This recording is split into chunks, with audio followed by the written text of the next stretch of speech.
నమస్తే. శ్రీ మాత్రే నమః. శ్రీ గురుభ్యో నమః. మనకి ఖగోళంలో అందరికీ తెలిసిందే. ఆహ్, గ్రహాలు సంచారం నిరంతరం చేస్తుంటాయి.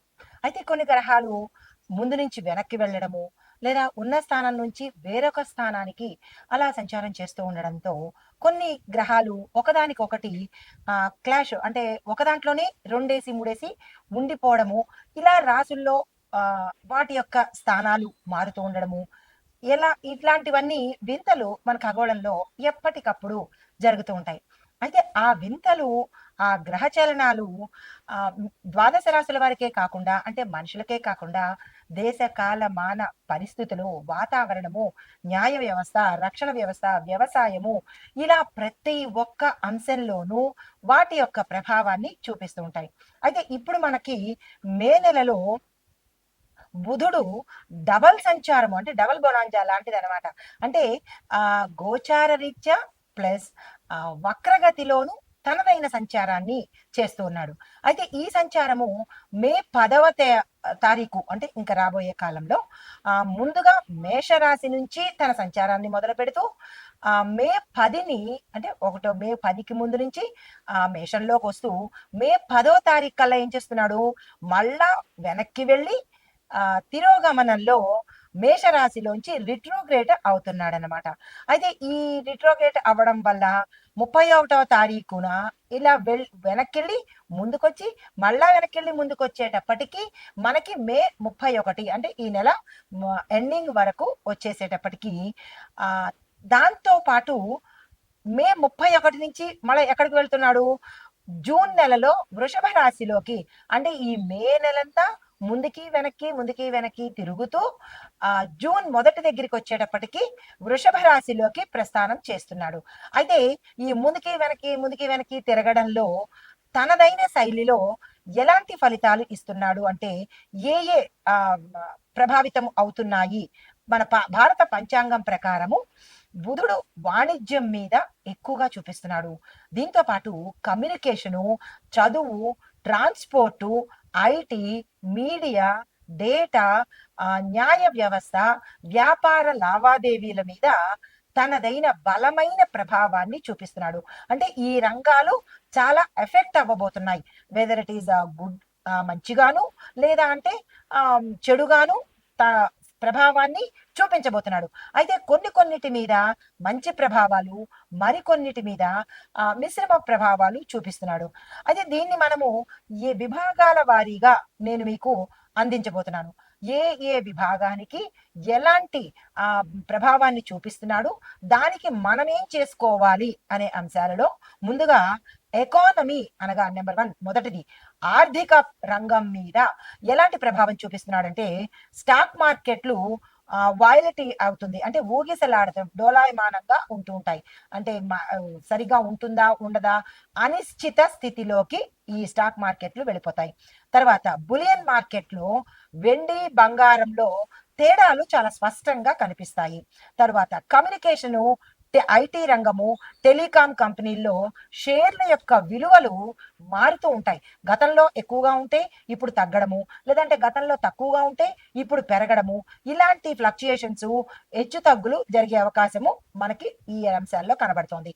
అయితే ఎగుమతి దిగుమతి విషయాల్లో చూసుకున్నట్టయితే, ఎక్స్పోర్ట్ ఇంపోర్ట్ లో చూసుకున్నట్టయితే కనుక మళ్ళా ఒక్కసారి మనం వాటిని సమీక్షించుకోవాలి. మనం అంటే దేశం అనమాట. దేశ వ్యవస్థ ఒకసారి సమీక్ష చేసుకోవాలి, ఎలా ఉండబోతోంది అనేది ఆర్థిక రంగ నిపుణులు వాటిని చెక్ చేసుకోవాలి. తర్వాత బడ్జెట్ లేదా పన్నుల విషయాలలో, ఎన్నికల విషయాలలో మధ్యంతరంలో మార్పులు సంభవించే అవకాశం కూడా ఇక్కడ కనబడుతోంది.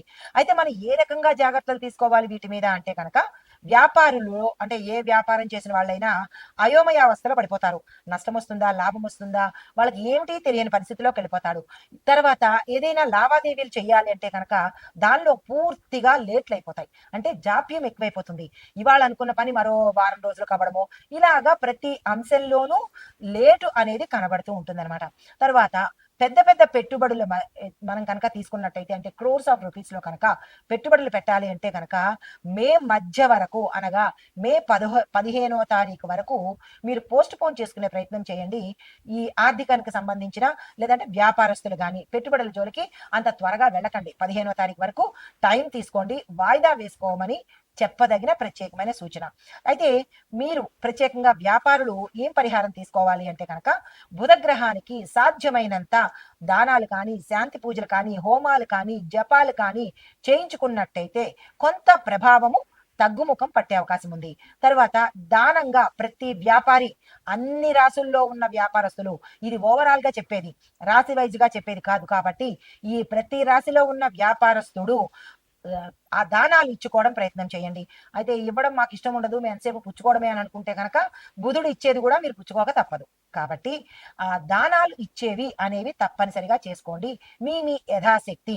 అయితే తరువాత న్యాయ వ్యవస్థని చూసినట్టయితే అంటే జ్యుడిషియరీ లీగల్ రిఫార్మ్స్ కనుక చూస్తే వాదనలు తీర్పుల యొక్క ప్రకటనలు చాలా ఆలస్యం అవుతాయి. అంటే ఎక్కువగా టైం తీసుకునేటట్టుగా, పోస్ట్ పోన్ అయ్యేటట్టుగాను, ఎక్కువ వాయిదాలు పడేటట్టుగాను, తీర్పు కూడా లేట్ అయ్యేటట్టుగా ప్రభావం గోచరిస్తోంది. అయితే కొన్ని కేసుల మీద మళ్ళా తిరిగి తిరిగి దాన్ని ఓపెన్ చేయడము, మళ్ళా పునర్విమర్శ చేసుకోవడము, మళ్ళా దాన్ని తిరిగి ఆలోచన చేసుకోవడము, ఇలాంటివి జరిగే అవకాశాలు కనబడుతున్నాయి. అయితే ఎక్కువగా బహుళ అభిప్రాయాలు అంటే ఎక్కువ మంది అభిప్రాయాలు ఉండడం వల్ల తీర్పులో స్పష్టత, క్లారిటీ మిస్ అవుతాము. అంటే ప్రతి ఒక్కళ్ళు చెప్పేవాళ్ళే ఇలా చేస్తే బాగుంటుంది, అలా చేస్తే బాగుంటుంది. అయితే ఈ న్యాయ వ్యవస్థ దగ్గరికి వచ్చేటప్పటికి కొన్ని కొన్ని కేసులు మళ్ళా తిరిగి పునర్విచారణ చేయవలసిన పరిస్థితి ఏర్పడుతుంది. దీంతో పాటుగా బహుళ అభిప్రాయాలు అంటే ఒక్కొక్కళ్ళు ఒక్కొక్క అభిప్రాయం చెప్పడము, ఒక్కొక్క తీర్పు ఇవ్వడం వల్ల ఏమవుతుందంటే తీర్పుల్లో క్లారిటీ మిస్ అవుతోంది. దానివల్ల స్పష్టమైన తీర్పులు ప్రజలకి అందుబాటులో లేనట్టుగా కనబడుతుంది. దీనికి పరిహారం ఏం చేయాలి అంటే కనుక ప్రభుత్వం తరపు నుంచి కోర్టు సంబంధిత కేసులకు తగిన పర్యవేక్షణ పెట్టడం కానీ, లేదంటే దానికి సంబంధించిన నియామకాలు ఏర్పాటు చేసి ఒక క్లారిటీకి వచ్చేటట్టుగాను, ప్రజల్లో కన్ఫ్యూజన్ లేకుండా చేసేటట్టు చేసుకోవాలి.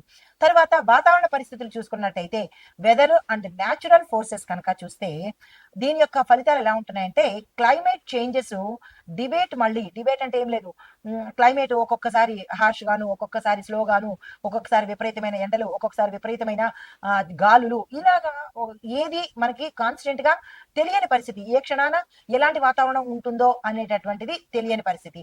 అయితే మే నెలాఖరుకు మాత్రము ఊహించినటువంటి వర్షాలు, సునామీలు, ఈదురుగాలులు, విపరీతమైన ఫోర్సుతో కూడినటువంటి ఈదురుగాలులు వచ్చే అవకాశము మే నెలాఖరులోకి వచ్చే అవకాశం ఉంది. అయితే దీనికి తగ్గ మన జాగ్రత్తలు ఏం తీసుకోవాలి అంటే కనుక ట్రాన్స్పోర్ట్ డిపార్ట్మెంట్ వాళ్ళు ఎప్పటికప్పుడు వాళ్ళ ఎలక్ట్రిక్ పోల్స్ ని కానీ, వాళ్ళ తాలూకా ఎక్స్చేంజ్లు కానీ జాగ్రత్తగా పర్యవేక్షించుకోవాలి.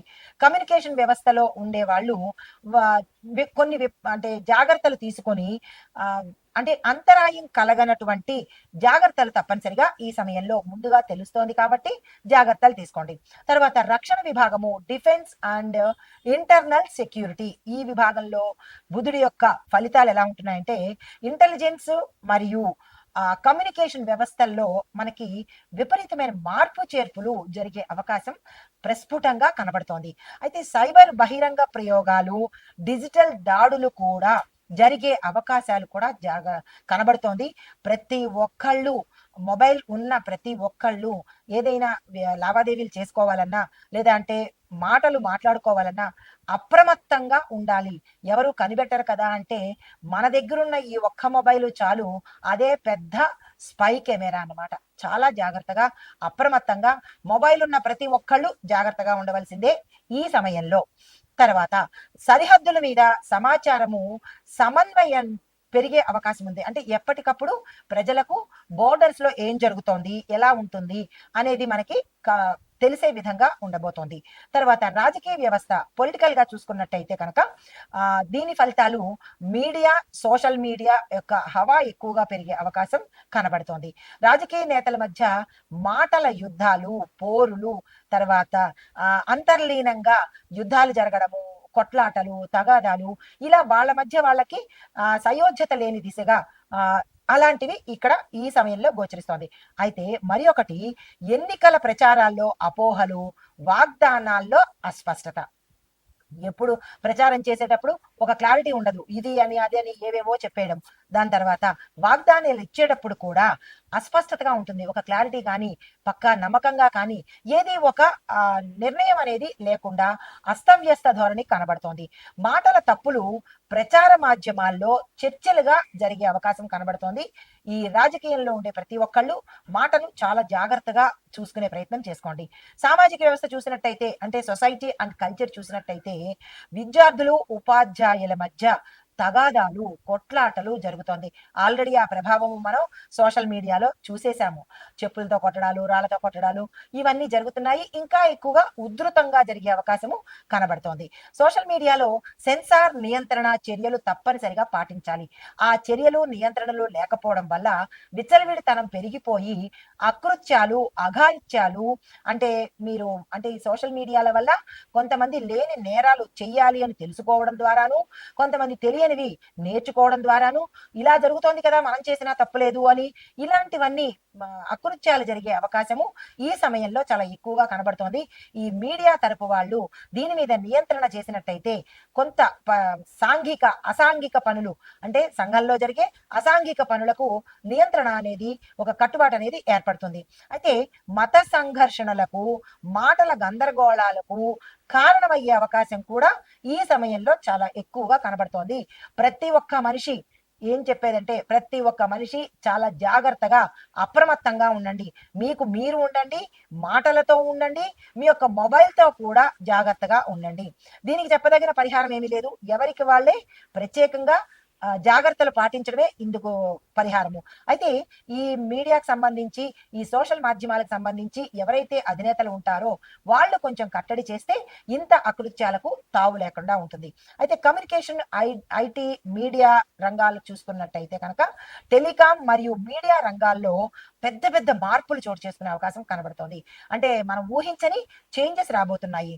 కొత్త డేటా ప్రైవసీ చట్టాలు మనకి చర్చకు వస్తాయన్నమాట.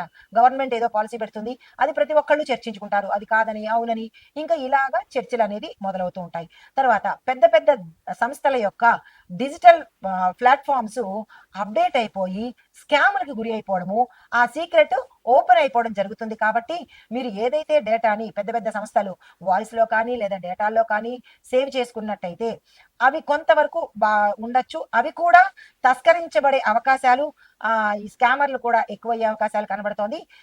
ఇలాంటి వాటి కాకుండా ఇంకో కొత్తగా ప్రత్యామ్నాయంతో దాచుకునే ప్రయత్నాలు వెతుక్కోవాల్సింది. అయితే మొత్తంగా చూసినట్టయితే ఈ ఈ ఆయా రంగాలలో బుధుడు యొక్క పరిణామాలు చాలా తీవ్రంగా కనబడుతున్నాయి. అయితే ఇప్పుడు మనం ఇందాకటి వరకు పంచాంగం ప్రకారం చూసుకున్నాము. అయితే ఇప్పుడు ఖగోళ శాస్త్ర పరంగా చూసినట్టయితే బుధుడు సూర్యుడికి అత్యంత సమీపంలో ఉండే గ్రహము. అందువల్ల చాలా ఫాస్ట్ గా మూవ్ అవుతూ ఉంటాడు. ఈ సమయంలో భూమి నుండి చూసినప్పుడు బుధుడు ముందుకు పోకుండా వెనక్కి మళ్ళేలాగా కనిపిస్తూ ఉంటాడు. దీన్నే మనం ఏమంటాము, వక్రగతి అని పిలుస్తుంటాము. అయితే దీని పరంగా మనకి ఎలా ఉండబోతోంది అంటే కనుక, ఏప్రిల్ 19 నుంచి బుధుడు మేషరాశిలో ప్రవేశించేశాడు. అయితే ఈ ప్రవేశం వల్ల మళ్ళా తిరిగి వక్రమయ్యాడు. ఇందాక మనం అనుకున్నట్టుగా మీకు కన్ఫ్యూజన్ రావచ్చు, అందుకే ఇంత క్లారిటీగా తిరిగి చెప్తున్నాను. కన్ఫ్యూజన్ ఇందులో లేదు. మే 19 నుంచి ముందుకొచ్చాడు, మళ్ళా ఏప్రిల్ 19ని ముందుకొచ్చాడు, మళ్ళా మే 19కి వెనక్కి వెళ్ళి 10వ తారీఖుకి ముందుకు రావడము, ఇలాంటివి జరుగుతున్నాయి. దీనిలో ఏమవుతోందంటే బుధుడు మీన రాశిలో, అంటే క్షేత్ర సరిహద్దుల్లోకి వస్తాడు, అంటే సెంటర్ పాయింట్ గా వస్తాడు.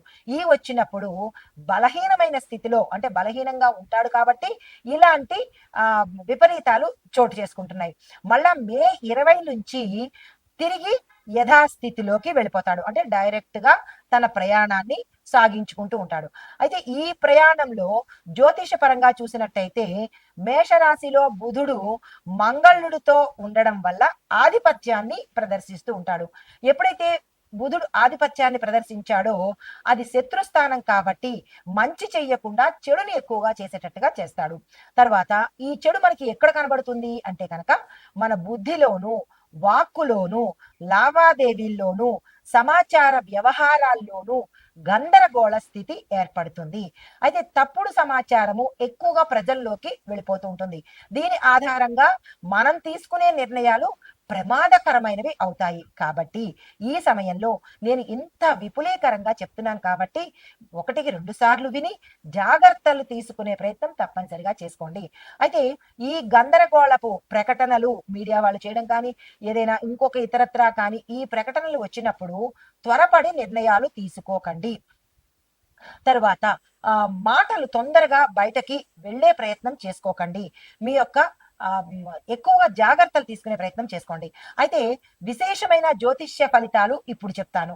దీనిలో బుధుడు ఒకే రాశిలో 21-25 రోజులు ఉంటాడు కాబట్టి ఈ రాశిలో ఉన్నప్పుడు సుమారు 65-70 రోజులు ఇక్కడే ఉండే అవకాశాలు కనబడుతున్నాయి. అంటే దాదాపుగా 70 రోజులు మేషరాశిలోనే బుధుడు ఉంటున్నాడు. ఈ బుధ ప్రభావము ఎలా ఉంటోంది అనేది ఇప్పుడు మనము మేషాది ద్వాదశ రాశుల వారికి ఎలా ఉండబోతోంది. ఇప్పటి వరకు మనము దేశకాలమాన పరిస్థితులు, ఏ సమయంలో బుధుడు ఉంటాడు, ఏ సమయంలో వెనక్కి వెళతాడు అనేది జ్యోతిష పరంగాను, పంచాంగ పరంగాను, ఖగోళ పరంగాను మీకు సవివరంగా అందజేశాను. తదుపరి రాశి తులారాశి. ఈ తులారాశిలో ఉండే విద్యార్థులు చూసుకున్నట్టయితే ఒక విషయాన్ని గట్టి పట్టుదలతో నేర్చుకుంటారు. ఇంకా అది పూర్తి అయ్యే వరకు వాళ్ళు ఆ పట్టుదలని వదలరు. ఇది చాలా మంచి విషయము. మీరు అలాగే ఉండండి, సక్సెస్ ని సాధిస్తారు. అయితే ఉద్యోగస్తులు కనుక చూసినట్టయితే కనుక మీ మాట్లాడడం వల్ల, మీ మాటల మంచితనం వల్ల, మీరు మాట్లాడే నేర్పుతనం వల్ల మీరు ఉన్న స్థానంలో మంచి పేరు ప్రఖ్యాతలు పొందుతారు. వ్యాపారస్తులు చూసుకున్నట్టయితే కనుక కీలకమైన ఒప్పందాలు తీసుకునేటప్పుడు అంటే కీ డెసిషన్స్ తీసుకున్నా, అగ్రిమెంట్స్ తీసుకున్నా జాగ్రత్తగా చూసుకోండి. Rules and regulations, clauses, dos, don'ts ఇలాంటివన్నీ చూసుకుని 1-2 సార్లు చెక్ చేసుకుని అప్పుడు ఒప్పుకున్నట్టయితే ఉత్తర నష్టాలు లేకుండా, మూసివేసుకునే పరిస్థితి లేకుండా, ఇబ్బందులు లేకుండా ఉండే అవకాశం ఉంది. ఆ విషయంలో ప్రతి ఒక్కళ్ళు జాగ్రత్తలు తీసుకోండి. అయితే ఆరోగ్యపరంగా చూసుకున్నట్టయితే మాటల ఎక్కువ ఉపయోగం వల్ల అంటే ఊరుకూరుక అందరి మీద అరవడము, ఊరుకూరుక అందరినీ తిట్టడము, పెద్ద గొంతు చేసుకుని ఇళ్లలో అరవడము, చిన్న మాటను కూడా పెద్దగా అంటే మీ యాటిట్యూడ్, ఇగోలు కనపడడానికి, నేనే గొప్ప అని చెప్పడానికి అంత గొంతు స్థాయిలో పెద్ద హై పిచ్ లో మాట్లాడితే నష్టపోయేది మీరే, గొంతు సమస్యలు తెచ్చుకుంటారు. కాబట్టి ఈ విషయంలో అరుపులకు వివాదాలకు కాకుండా తక్కువ స్థాయిలో సుస్పష్టంగా చాలా శ్రావ్యంగా మాట్లాడే ప్రయత్నం చేసుకోండి. అయితే రాజకీయ నాయకులు చూసుకున్నట్టయితే కనుక మీ యొక్క మాటతో ప్రజల్ని ఆకట్టుకుంటారు. దుష్ప్రచారాల నుంచి జాగ్రత్త పడండి. ఇది చాలా జాగ్రత్తగా ఉండాలి అని రాజకీయ నాయకులకు ఇక్కడ ప్రత్యేకంగా చెప్పదగిన సూచన. అయితే మీకు చెప్పదగిన పరిహారాలు ఆకుపచ్చ వస్త్రాలు, ఆకుపచ్చ వస్తువులు, మొక్కలు నాటడము, తులసి మొక్కకు నీళ్లు వేయడము, పచ్చగడ్డి పశువులకు పెట్టే దానాగా పెట్టడము, దానికి సంబంధించిన దానాలు ఇచ్చుకోవడము, ఇలాంటివి తప్పనిసరిగా చేసుకున్నట్టయితే కనుక బుధగ్రహం యొక్క ఫలితాన్ని పొందగలుగుతారు. అయితే మీకు చెప్పదగిన మంత్రము ఓం శ్రీం హ్రీం క్లీం బుధాయ నమః. దీన్ని 11 సార్లు తప్పనిసరిగా ప్రతిరోజు చదువుకోండి. పెద్ద మంత్రాలు ఏం కాదు కాబట్టి, చిన్నవే కాబట్టి తప్పనిసరిగా చదువుకోండి. ఇది ఈ రాశిలో ఉండే వారికి చెప్పదగిన గోచారరీత్యా ఫలితాలు, పరిహారాలు.